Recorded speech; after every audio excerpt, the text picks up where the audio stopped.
Welcome back to The Takeout. Epstein survivors were on Capitol Hill today pushing for the passage of legislation that would require the release of Justice Department materials and other materials related to the Epstein investigation. They held meetings and interviews with members of the House Oversight Committee and with Speaker Mike Johnson ahead of a pretty important news conference set for tomorrow.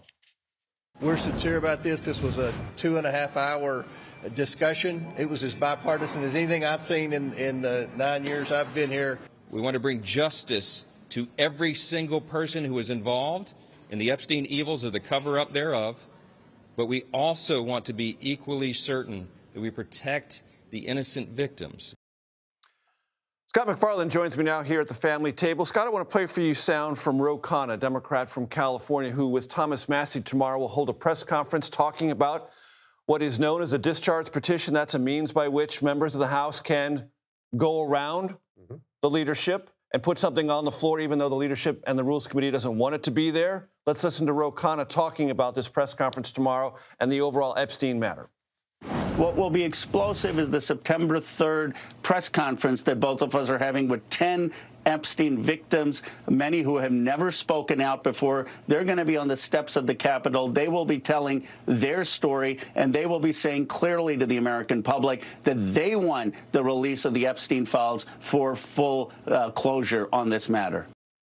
Release the files, but also the victims want, if there are other individuals implicated criminally, to have the Justice Department follow up, which is something we remember in the two-page memo the Justice Department said there was no need for. That's part of what this conversation is about. According to the people who were in the meeting today, it was, as you'd expect, emotional. You talk to Epstein survivors, it's going to be emotional. It was a horror that they experienced. It's a horror they still suffer with.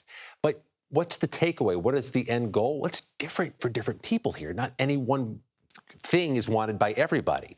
You have Epstein survivors who want justice against everybody who may have played a role in their victimization, but they also want transparency. They also want to be heard. They are also concerned that this new lionization of Ghislaine Maxwell is triggering not just to them, but to other sex abuse victims across the country.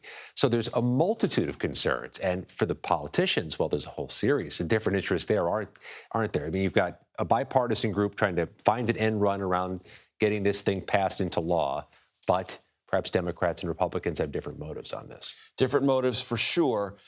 Do we have a sense of what the Justice Department has given the House Oversight Committee and how much of that, quite separate from whether this discharge petition succeeds, will ever be in the public view?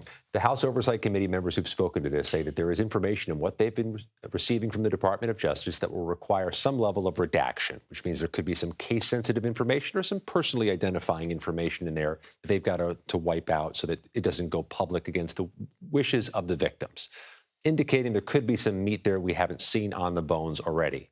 But you've seen a whole series of things now that the Department of Justice has done trying to get past this call of transparency in the Epstein matter, giving information to the House committee, asking for a grand jury transcript to be unsealed. That was rejected.